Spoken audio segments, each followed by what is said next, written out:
അദ്ദേഹം പറയുന്നത് ഞാൻ അങ്ങനെ എടാ പോടാ നീ എന്നൊക്കെ വിളിച്ചു, അങ്ങനെയൊന്നുമല്ല. ഞാൻ സഹോദരാന്ന് എന്നെ അഭിസംബോധന ചെയ്തിട്ടുള്ളത്. ഞാൻ അവിടെ സംസാരിക്കുമ്പോഴും ചേട്ടാന്ന് വിളിച്ചു അദ്ദേഹത്തോട് സംസാരിച്ചത്. ഞങ്ങളൊരു അസഭ്യം പറയുന്ന ഒരു കുടുംബത്തിൽ നിന്നോ രാഷ്ട്രീയ പശ്ചാത്തലത്തിൽ നിന്നോ വന്ന ആളുകളൊന്നുമല്ല. ഞങ്ങൾക്കും അച്ഛനും അമ്മയും സഹോദരങ്ങളൊക്കെ ഉണ്ട്. ഞങ്ങൾ ആരും, ഞാൻ ചോദിക്കട്ടെ, ഇത്രയും തെളിവുകളുള്ള ഒരാൾക്ക് അസഭ്യം പറഞ്ഞതിന്റെ തെളിവ് എന്താ കാണിക്കാൻ പറ്റാത്തത്? പോലീസിന് ഞങ്ങളുടെ കയ്യിലുള്ള ദൃശ്യം ഞങ്ങൾ കൊടുത്തിട്ടുണ്ട്. പോലീസ് അത് പരിശോധിക്കാം. അത് മറ്റേ ദൃശ്യമാണ്, അത് മറ്റേ ഈ ഉറപ്പാണ് ഞങ്ങളത് കണ്ടത് അല്ല, അത് പോലീസിന് അതിനുശേഷമാണ് ഞങ്ങൾ, കാരണം വെച്ചാൽ പല വീഡിയോസും ഞങ്ങളുടെ പല ആളുകളും ഞങ്ങൾക്ക് അയച്ചു തന്നു. ഞങ്ങളുടെ കയ്യിലുള്ള വീഡിയോസ് എല്ലാം ഞങ്ങൾ അതിനുശേഷമാണ് പോലീസിന് കൈമാറിയത്. ശരിക്കും പറഞ്ഞാൽ ഇത് ആ സമയത്ത് ഈ പ്രശ്നം നടക്കുമ്പോൾ തന്നെ കൈരളിയുടെയും ഏഷ്യാനെറ്റിൻ്റെയും മാധ്യമപ്രവർത്തകർ അവിടെ ഉണ്ട്. ഈ സംഭവം നടക്കുമ്പോൾ എൻ്റെ അടുത്തും അതുപോലെ തന്നെ ഈ പ്രശ്നം നടക്കുന്നിടത്തും അവരുണ്ട്. എന്നോട് വിഷയങ്ങളൊക്കെ ചോദിക്കുന്നുണ്ട്. നമുക്കിതൊരു മീഡിയയിൽ വന്ന് അദ്ദേഹത്തെ മോശപ്പെടുത്തണമെന്നോ അല്ലെങ്കിൽ അദ്ദേഹത്തിനെതിരെ അങ്ങനെ ഒരു സാധനം, നമ്മളെ സംബന്ധിച്ച് ഇത് നിയമപരമായ ഒരു വിഷയമായി കൊണ്ടുവരണം. അദ്ദേഹം കാണിച്ചിട്ടുള്ള ലൈംഗികപരമായിട്ടുള്ള ഈ വിഷയം ചോദ്യം ചെയ്യപ്പെടണം എന്നുള്ള കാര്യം മാത്രമേ നമ്മുടെ മുന്നിലുള്ളൂ. അല്ലെങ്കിൽ എനിക്ക് വേണമെങ്കിൽ അന്ന് രാത്രി തന്നെ നിങ്ങളെ ആരെങ്കിലും അറിയിക്കാം, അല്ലെങ്കിൽ അവിടെ തന്നെ ഉണ്ടായിരുന്ന മാധ്യമപ്രവർത്തകരോട് പറയാം. പക്ഷേ അത് പറയാതിരുന്നത്, അല്ലെങ്കിൽ ഞാൻ അന്ന് തന്നെ പരാതി കൊടുത്തു. അന്ന് രാത്രി തന്നെ പരാതി കൊടുത്തതിൽ ആ പരാതിയിൽ തന്നെ വ്യക്തമായി ഞാൻ പറയുന്നുണ്ട്, എന്നെ കാറിലിരുന്ന എന്നെയും എൻ്റെ സഹോദരൻ്റെ ഭാര്യയെയും അദ്ദേഹം അസഭ്യം കാണിച്ചതുകൊണ്ടാണ്, ലൈംഗിക ചുവയോടുകൂടി അസഭ്യം കാണിക്കുകയും അപകടകരമായ രീതിയിൽ അദ്ദേഹം വാഹനം ഓടിക്കുകയും ചെയ്തതുകൊണ്ടാണ് എൻ്റെ പരാതി. അല്ലാതെ സൈഡ് തരാത്തൊരു പ്രശ്നമേ അല്ല.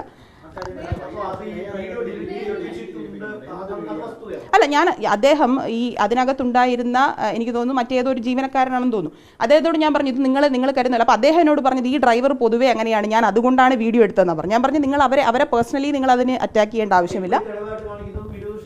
അല്ല, അത് പുറത്തുനിന്ന് ആരും എടുത്തത്. ഞാൻ പറഞ്ഞു നിങ്ങൾ അതിനെ അങ്ങനെ ഒരു രീതിയിൽ കാണേണ്ടതില്ല. ഞങ്ങളെ സംബന്ധിച്ച് ഇത് നിയമപരമായി പോകണം, നിങ്ങൾ അതുകൊണ്ട് അങ്ങനെ ഒരു വീഡിയോ. അപ്പോൾ അയാൾ പറഞ്ഞു ഞാനത് ഡിലീറ്റ് ചെയ്യാം. അദ്ദേഹം പറഞ്ഞു ഞാനത് ഡിലീറ്റ് ചെയ്യാം, അതിനകത്തൊരു പ്രശ്നമില്ല എന്ന് അദ്ദേഹം തന്നെ അത് ചെയ്തതാണ്. അല്ല, ഞങ്ങളാരും ഡ്രൈവറിനെതിരെ, അതെ, ഡ്രൈവർ ഞങ്ങളോട് ഷൗട്ട് ചെയ്യുകയും അദ്ദേഹം ഈ ലഹരി പദാർത്ഥം ഉപയോഗിച്ചതിന് ശേഷം പുറത്ത് കളയുകയൊക്കെ ചെയ്യുന്ന സമയത്താണ് ഈ വീഡിയോ എടുക്കുന്നത്. അപ്പം ഞാൻ പറഞ്ഞു നിങ്ങൾ അങ്ങനെ ഒരു വീഡിയോ, ഞാൻ അദ്ദേഹത്തോട് അല്ലാതെയും സംസാരിച്ചു. ഞാൻ പറഞ്ഞു നിങ്ങൾ KSRTC ഈ ജീവനക്കാരുമായി ബന്ധപ്പെട്ടൊക്കെ പല വിഷയങ്ങളും, ഇപ്പോൾ മാധ്യമപ്രവർത്തകർക്ക് തന്നെ അറിയാമെന്നുള്ള കാര്യമാണ്.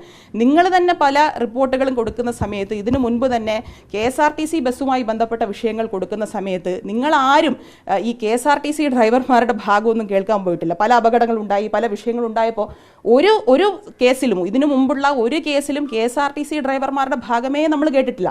ഇത് രണ്ട് ജനപ്രതിനിധികൾക്കെതിരെയാകുമ്പോൾ സ്വാഭാവികമായിട്ടും അതിനെ ആ ജനപ്രതിനിധികൾക്കെതിരെ തന്നെ ഇത് കൊണ്ടുവരണമെന്നുള്ള ബോധപൂർവമായ ശ്രമം എവിടെയെങ്കിലും നടക്കുന്നുണ്ടോ എന്നുള്ള ആശങ്ക നമുക്കുണ്ട്.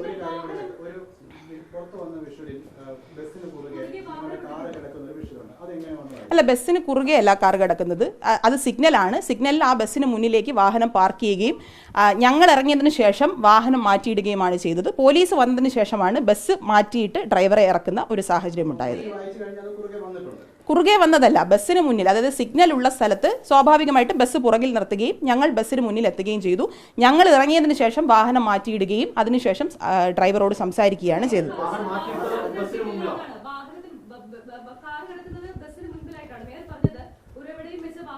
വാഹനം തടഞ്ഞു എന്ന് പറഞ്ഞു കഴിഞ്ഞാൽ ഞങ്ങൾ ആ വാഹനത്തെ ചേസ് ചെയ്യുകയും വാഹനം ഓടിക്കൊണ്ടിരിക്കുന്ന വാഹനത്തിന് മുന്നിലെത്തി ബലാത്കാരമായി അതിനെ തടഞ്ഞു വെക്കുമ്പോഴാണ് അത് തടഞ്ഞതാവുന്നത്. ഇതെപ്പോഴാണ് സംഭവിക്കുന്നത്?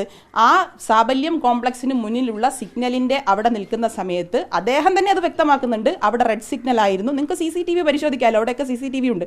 ഞാൻ പോലീസിനോടും പറഞ്ഞു, സ്മാർട്ട് സിറ്റിയോടും പറഞ്ഞു, മുഴുവൻ CCTVകളും അതിൽ പരിശോധിക്കപ്പെടേണ്ടതാണ്. അതിനകത്തൊന്നും ഒരു സംശയമില്ല. ഞങ്ങളുടെ ഭാഗത്ത് എന്തെങ്കിലും തെറ്റുണ്ടെങ്കിൽ നിങ്ങളത് അതിൻ്റെ ഭാഗമായി കണ്ടുപിടിച്ചോളൂ. പക്ഷേ 100% ഉറപ്പ് പറയാം, അദ്ദേഹം തന്നെ ഇന്നലെ പറഞ്ഞിട്ടുണ്ട്, ഈ നിങ്ങൾ മാധ്യമപ്രവർത്തകരോട് അദ്ദേഹം തന്നെ പറയുന്നു, സാബല്യത്തിന് മുന്നിൽ റെഡ് സിഗ്നൽ ഉള്ളപ്പോഴാണ് അവർ സംസാരിക്കാൻ വേണ്ടി വരുന്നത് എന്ന് പറയുന്നു. അദ്ദേഹത്തിൻ്റെ ബസ് ബാക്കിൽ കിടക്കുമ്പോൾ ഞങ്ങൾ ഫ്രണ്ടിൽ വണ്ടി നിർത്തി വാഹനത്തിൽ നിന്നിറങ്ങി വാഹനം മാറ്റിയിടുകയും അദ്ദേഹത്തോട് സംസാരിക്കുകയുമാണ് ചെയ്തത്.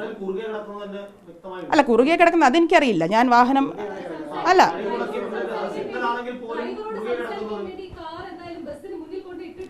ബസ്സിന് മുന്നിൽ നിർത്തിയാണ് ഇറങ്ങിയത്. ബസ്സിന് മുന്നിൽ നിർത്തിയാണ് വാഹനത്തിൽ നിന്ന് ഇറങ്ങിയത്.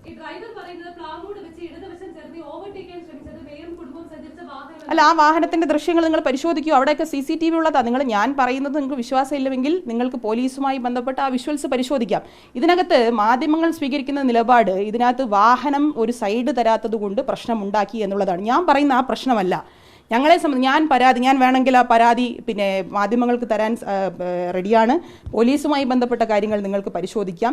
ഞാനിപ്പോൾ പറഞ്ഞു, അദ്ദേഹത്തിൻ്റെ പേരിൽ അപകടകരമായ രീതിയിൽ വാഹനം ഓടിച്ചതിന് ഒരു സ്ത്രീ തന്നെ ഒരു തവണ അദ്ദേഹത്തിനെതിരെ പരാതി കൊടുത്തിട്ടുണ്ട്.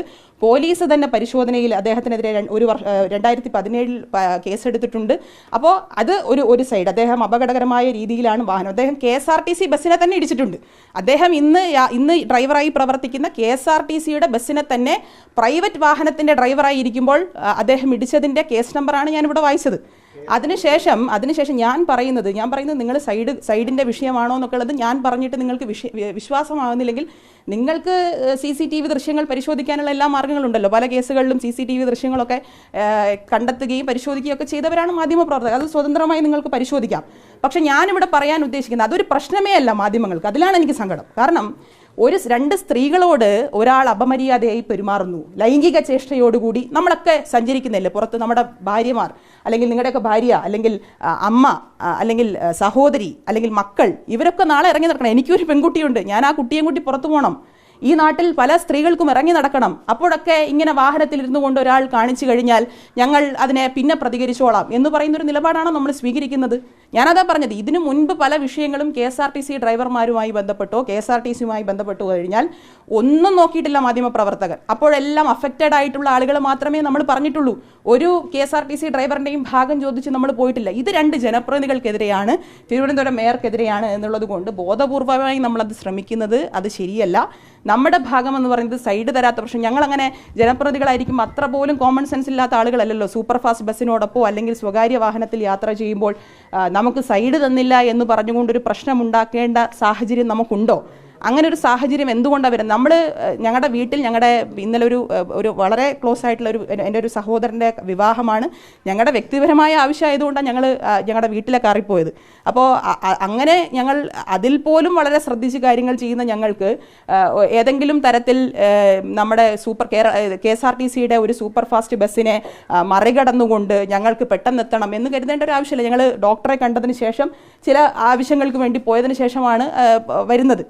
അപ്പോൾ അങ്ങനെ വരുന്ന സമയത്ത് ഒരു സൂപ്പർ ഫാസ്റ്റ് ബസ്സിനെ മറികടന്നുകൊണ്ട് ഞങ്ങൾക്ക് ഏതെങ്കിലും സ്ഥലത്ത് പെട്ടെന്ന് എത്തേണ്ടതുണ്ട്. അദ്ദേഹം എന്നോട് രാത്രി ക്ഷമ ചോദിക്കുന്ന സമയത്തും അദ്ദേഹം പറയുന്നുണ്ട്, എൻ്റെ ഭാഗത്ത് തെറ്റുണ്ടായിട്ടുണ്ടെങ്കിൽ മേയർ ക്ഷമിക്കണം എന്ന് അദ്ദേഹം പറയുന്നുണ്ട്. അതിൻ്റെ ആവശ്യം എന്തായിരുന്നു? അദ്ദേഹം എന്നെ വിളിക്കേണ്ട പോലീസ് സ്റ്റേഷനിൽ ഇരുന്നുകൊണ്ട് അദ്ദേഹം എന്നെ വിളിക്കുകയാണ് ചെയ്തത്. ഞാനപ്പോൾ അദ്ദേഹത്തോട് പറഞ്ഞു, സഹോദരൻ, ഞാൻ ഇങ്ങനെ തന്നെ പറഞ്ഞു, അദ്ദേഹത്തിൻ്റെ വീഡിയോയിൽ അദ്ദേഹം പറയുന്ന രീതി ശരിയല്ല, എടാ പോടാന്നൊക്കെ ഞാൻ വിളിച്ചു എന്ന് പറയുന്നത്. അങ്ങനെയൊന്നുമല്ല. നമ്മുടെ തെളിവൊക്കെ ഉണ്ടല്ലോ. ഇന്നിപ്പോൾ ഞാനത് പൂർണ്ണമായി അത് പറയേണ്ടത് ഒരാൾ മറ്റൊരാളോട് സംസാരിക്കുന്ന സംഭാഷണമൊക്കെ നമ്മളങ്ങനെ പുറത്തുവിടുന്നത് ശരിയല്ലാത്തതുകൊണ്ടാണ്. ഇനി അദ്ദേഹം പറയുന്നത് ഞാൻ അങ്ങനെ എടാ പോടാ നീ എന്നൊക്കെ വിളിച്ചു, അങ്ങനെയൊന്നുമല്ല. ഞാൻ സഹോദരാന്ന് എന്നെ അഭിസംബോധന ചെയ്തിട്ടുള്ളത്. ഞാൻ അവിടെ സംസാരിക്കുമ്പോഴും ചേട്ടാന്ന് വിളിച്ചു അദ്ദേഹത്തോട് സംസാരിച്ചത്. ഞാൻ സഹോദര അല്ലല്ല, അസഭ്യം ഞാൻ ചോദിക്കട്ടെ, അങ്ങനെ അസഭ്യം പറയാൻ ഞങ്ങളാരും ശീലിച്ചിട്ടില്ല. ഞങ്ങളാരും അസഭ്യം പറയുന്ന ഒരു കുടുംബത്തിൽ നിന്നോ രാഷ്ട്രീയ പശ്ചാത്തലത്തിൽ നിന്നോ വന്ന ആളുകളൊന്നുമല്ല. ഞങ്ങൾക്കും അച്ഛനും അമ്മയും സഹോദരങ്ങളൊക്കെ ഉണ്ട്. ഞാൻ ചോദിക്കട്ടെ, ഇത്രയും തെളിവുകളുള്ള ഒരാൾക്ക് അസഭ്യം പറഞ്ഞതിൻ്റെ തെളിവ് എന്താ കാണിക്കാൻ പറ്റാത്തത്?